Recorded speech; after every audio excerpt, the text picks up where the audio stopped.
Hello. Welcome back to the podcast. How you doing?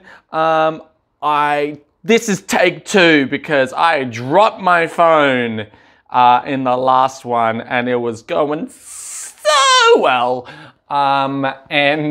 Luckily my phone, it's at this level, which is like, I'm 189, so my head would be about 30 cent. Well, that's a big head. Maybe 20, 25 cent. So a meter and 60. Like the phones are getting good these days because I don't see any damage. I do have a phone case. Ooh, hello, plastic phone case. So yeah, no damage. Thank you, plastic phone case and the bush that's underneath this camera. What? You didn't realize I was filming outside? Right, onward and upward with today's podcast. Yes, let's get it in. Yes, as you can see, I've had a bit of coffee. And I'm looking there, and not there, because that doesn't make sense. But I'm looking at the screen, so my eyes are not looking directly at you. So anyway, more and more I do this podcast, the more and more I become like my dad. And if anyone knows my dad, what my dad was like, he would have some episodes, when he was feeling pretty down, he'd get a bit weird. So I'm glad that side of me is coming out. It's great. Anyway, onward with today's show. Wow, it's a show now. Hey! No, it's a podcast. It's a podcast when clearly it's a vlog, but it's a podcast. Right, so I'm running out of groceries. Yes, running out of groceries. We are officially out of wheat bix. So you know it's dire when you are out of wheat bix. And I'm on the long life milk, all the stock I pre-stocked. Now all that stock is it's pretty much gone. I got chickpeas and beans left. Oh my God, chickpeas and beans. Hey, but I do have stuff. It is cold. It's cold and raining today, so I don't want to go out. But I do have stuff. I've got like a lot of onions and lemons. So onion lemon soup. I don't know. Is that a thing? Maybe it is. Maybe it's not. Haha. Cool. So last week I did a challenge and it wasn't so good. The challenge was, what was the challenge? The challenge was to use the phone less and less each day. Less and less each day. Because I was using it about 7-8 hours a day, sometimes 9, which is like a full-time load. Full-time on my phone. What are you doing today? You jobless? No. I am a full-time phone web surfer YouTube guy. That's who I am now. Yes. You wanna know how to procrastinate with efficiency, as they say? You call me. Yeah. Get on your phone, get onto YouTube. You'll be stuck there all day. Lovely. So I recognized this, gave myself the challenge, use my phone less and less each day. So Friday, let's get some numbers here. Ooh, bam! My lovely open letter from, what is it? Royal Mail. It's luxurious, classy. So from Friday last week, there was 5 hours and 33 minutes. Okay, yeah. Then I went down to 3 hours, 1 minute, 2 hours 58, 2 hours 47, 2 hours 42, 2 hours and 7, 2 hours and 5 minutes. So let's just say 2 hours. 2 hours on the phone for the day. And let me tell you, you go insane. Why is it a bad move, you might ask? Considering I'm in social isolation, I'm living by myself, we are in the pandemic times, virus. And the phone is a source of social communication. I was feeling a little isolated, to say the least. That's not to say I didn't talk to people. I was using my laptop, and it was a little bit more directed, but you know, you got to sit at a table to use your laptop. You can't be in bed. I mean, not after my laptop screen broke because I was sleeping on my bed and it fell off the bed and broke the screen. So I'm not using lapping in bed anymore. At least not on a single bed. On a queen size bed, maybe. Yeah, but then I started taking the laptop to bed, and then, you know, that whole shit went out the window. So anyway, what's my point?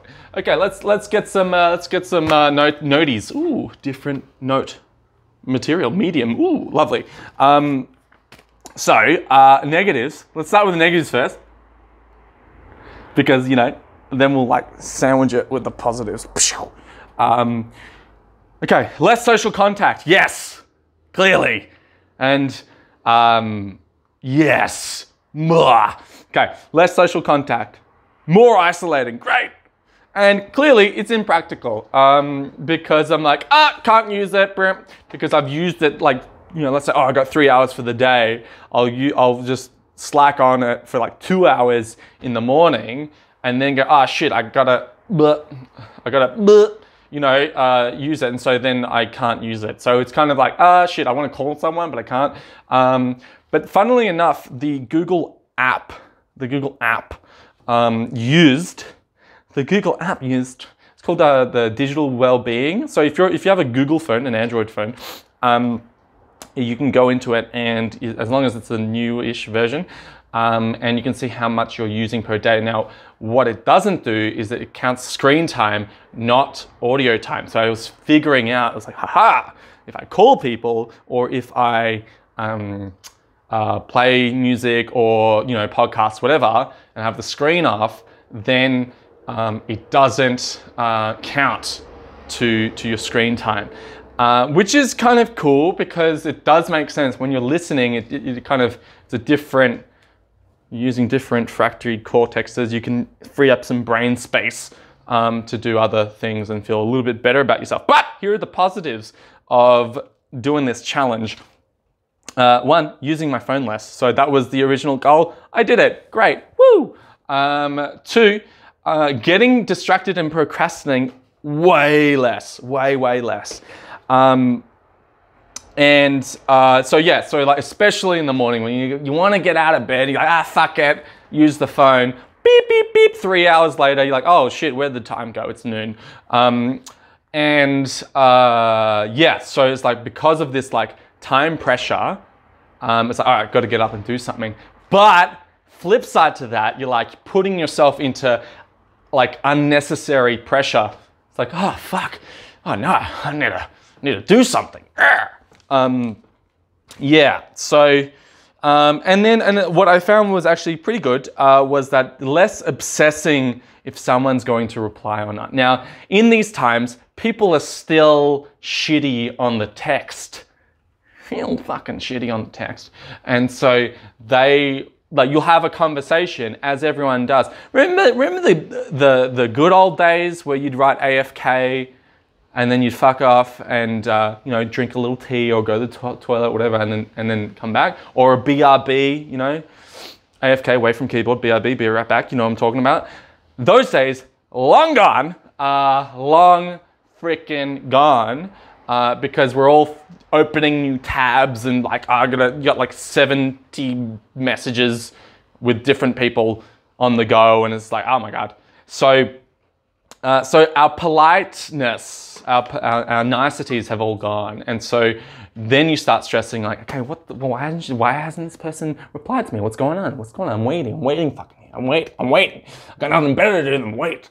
And then you start doing that shit to other people and they get pissed off. So, it's really, really annoying. So getting distracted, procrastinating far less, but that doesn't mean I'm doing more productive shit, if you know what I mean. My house, still messy as hell. Actually, a lot more messy now. And that's just got to do with how you're feeling. If I feel good, I want to clean. If I don't feel good, I don't want to clean. So one can extrapolate that the less good you feel, the more messy your house is. I believe they're correlated. Not sure if they're causated. R squared. Yeah. Okay, cool. So, my conclusions here, beep, is that the ideal time, I would say, for me, is about 3 to 4 hours on the phone. 3 to 4 hours on the phone, I think, is good. Because yeah, it's just, I think in the morning as well, you just go like, okay, limit it to an hour. An hour, boom, you go get the hell out of bed. And videos, like try and watch far less videos in the morning because the videos take up a bunch of time. That's what I really noticed. And people were pointing out they were spending 20 hours a week on YouTube, which was crazy times. Cool. So onward, next topic. Ooh, already 10 minutes. It feels like it's flown by. I've had a lot of coffee. I'm hoping you're with me. Stay with me. And two things. I had 2 anxiety attacks. I mean, you would call them an attack. I'm not sure if you call them an attack. 2 bouts of anxiety, I guess you could say. A bout. What is a bout? Not about one word. A bout of anxiety. There you go. 2. One is last week from a date. Ooh, I had a date. Lovely. And this was a real person date. Yeah, real person date. How, you might ask, would you have a real person date in these extenuating circumstances? Well, it was under the guise of exercise. This person lived in the neighborhood, and I was like, all right, let's go for a walk and a takeaway coffee, you know, get that exercise in. And that's what we did. And we had a chat. It was cool. It was fine. Nothing wrong. I was less stressed than this, which tells you that I did not prepare for a date. I didn't think it was a date, even though I called it one. Full. And basically she just said, look, via text, I'm not feeling the romantic connection like you could when you're socially distancing, so go figure that one out. And in my profile I said like, hey, I just want to exercise with people, so blah. So now I'm getting real fucking direct. I'm like, hey, your friendship first before romantic connection, because the end of the day, I would love a friendship way over a bang. One bang and done, and that's it. Because it's too much effort. Too much freaking effort for one bang. You know what I'm talking about? Okay, cool. Yes, so why did I feel anxious? Well, I felt anxious because I hadn't seen anyone in weeks. Maybe 1, 2 weeks, 3 weeks, I don't know. It all melds into one. All melds into one. I hadn't seen anyone for weeks, and this is the first person I saw. And she's like, I want to stop all communication. I'm like, fuck you. And it kind of felt that I was being rejected as a person, as opposed to a potential date, you know. And I know people are like, why don't you have any friends? Why can't you talk to if you want friendship, why can't you talk to your friends? It's not like I don't have friends, it's that they're overseas or they're not in the neighborhood. And so, you know, I would, but I want, you want that human connection. When you're living by yourself, it's crazy. And there's only so much video chatting can do, eh? Only so much. So yeah, give me a call. Let's go for a bike ride. Fun. Cool. Second bout of anxiety, number 2, second bout of anxiety was studying. I was like, you know what? I'm done now. I'm to the point where I'm going to start studying, you know? I want to start studying, getting some skills, you know? Did the exercise bit, now I'm in the study bit. And so I started studying a online ESL class. How to teach ESL online. And this particular class, it's by Cambridge. Ooh, lovely. So you have access to the information, but if you want to do the test and get the certificate, you have to pay. And so I got halfway through week 1 and I just started freaking out because it was freaking shit. I started freaking out because I was like, you know what? I don't want to teach online. I have no interest in teaching online. How am I going to get clients? I don't want to work for 15 bucks, 20 bucks an hour. I don't work for less than minimum wage. You know, a teaching hour is far greater than a regular hour if all teachers know what I mean. But if you don't, it means that, well, there's two types of ESL teaching, one where you prep and one where you don't prep. I often go where the one you don't prep, but it results in far less, you know, learning, I guess, a lot of dead time.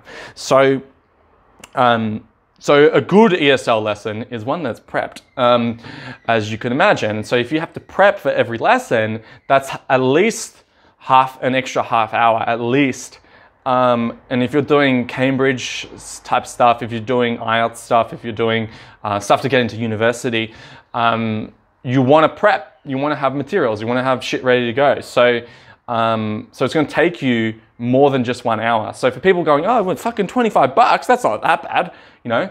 The other thing is trying to get the clients. So if you are if you're going with a company, especially an American company or a company out of Australia, then you're going to get the $15 US or the 10 or the 20, you know, which isn't good enough. It really isn't. You know, I didn't go all the way to Canada. I mean, I went to Canada and I could have taught English and I chose not to. I was in Montreal and I could have taught English and I chose not to because I was like, you know what? I'd rather just make double that in Australia. So that way of thinking still applies. I'd rather just be on the dole than try and get 10 hours of work. So either you can work full-time or like work a large amount of hours and, you know, get stressed out and, you know, prep and like it is quite time-consuming, tolling on mentally to teach, and especially when you're teaching with a thing, you know, and you have to kind of be on all the time. I mean, you have to be on all the time when you're teaching anyway, but there is, like, for example, I was doing a little bit of research. There is, when you're in the online chats, online video chats, a kind of etiquette is to look at the camera, right? But how often, when you're face-to-face, are you looking directly, look at me, look at my eyes, yeah? How often are you doing that? You're not, you know, you kind of look to the side, you look up sometimes when you're trying to think of something. So, you know, and the hand talking, you know, see my hand's talking, my hand is talking right here, you know. You don't really get that when you're doing a video chat. So, so all these things, all these extra kind of cues and all that stuff can get lost, especially with shitty internet connection, especially now, Australian NBN, fantastic. Shit. All right, cool. So getting back to the point, one, you work for a company, you work for shitty wages, or two, you work for yourself, you get better wages, you know, obviously, you know, I'm gonna charge 50 or 60 bucks an hour. You know, that's just what it is. But how many clients are you gonna get? Zero, or maybe close to zero, one or two, because clearly, you know, when you're competing against the whole world, right, especially in our time zone, you're competing against Indonesia, Malaysia, Singapore, you know, where there's like no minimum wage. So figure that one out. So there's that. That's a potential reason why I got anxiety in the first place, or potentially it was because, you know, I've never done this before. I've never taught online before, and maybe that's why I'm getting anxious. But I have one other reason. Pause. Okay, cool. So I have one other reason, and that is, and I've stolen this off someone on Facebook, Maslow's hierarchy of needs. You see psychological needs, safety needs, love. Look, if you haven't studied this, type in Maslow's hierarchy of needs. It's pretty self-explanatory. It's Management 101. To all you people that didn't go to uni, moo, you don't know. Look, just Google it. Super, super easy to understand. But essentially, it says that you can't, without fulfilling the base needs, you're not going to fill in all your friendship needs and all that sort of shit. So basically, the reason why I might be freaking out, right, and also not studying and not being super productive and all that sort of stuff, and the way you might also be in this camp too, is because we don't know what's going to happen in the future. You don't know if, you know, you're going to have a house. You don't know if you're going to have a job. You're not sure if, you know, what's what. And so what's the point, right? So why am I studying online ESL if I don't even know if there will be an ESL market? You know, I teach, for the most part, I teach Chinese students to get into university. Look how that's gonna go. You know, all the Chinese students are probably gonna stay in China. And definitely consider Australia as one of the last places to go, considering our relationship with China at the moment. So, fuck knows, why am I studying to be an ESL teacher when, you know, like an online ESL teacher when, you know, there's a whole bunch of other competition, you know? I've talked to other teachers, most are out of work, or they're getting drips and drabs. And it's like, what's the point? Really, what is the point? And, you know, that's probably why I'm feeling so anxious in the first place. Now, I talked to my mum. Pro tip, don't talk to your mum about employment opportunities, because they'll say the fucking safest thing ever. Well, you're an ESL teacher, so you may as well study. Blah! So yeah, you know, they're gonna say, do whatever you can to get employed, which again, doesn't quite sit with reality. A lot of people are getting laid off now. No one's hiring. So why even bother? You know, why get stressed out to kind of apply for jobs? You know, so, you know, my skill set, I was building the ESL portion, yeah, teaching, but then I was trying to transition into, you know, events, movies, that type of thing. Again, the other fucking side that's been heavily affected. So, you know, entertainment, that's gone down to shit and probably won't come back for a very long time. So my two kind of main bread and butter stuff, gone. So what do? I go to a call center? Is that the idea? Yeah, look, this video, clearly very long, but hopefully my musings and my ramblings and my craziness has, you know, made you a little bit of laugh, bit of crying as well, you know, why not? And if you like it, let me know. Let me know if you like the zaniness, because I'm telling you, I can get more zany. You want me more zany? Is that what you want? Is that what you want? Yeah. The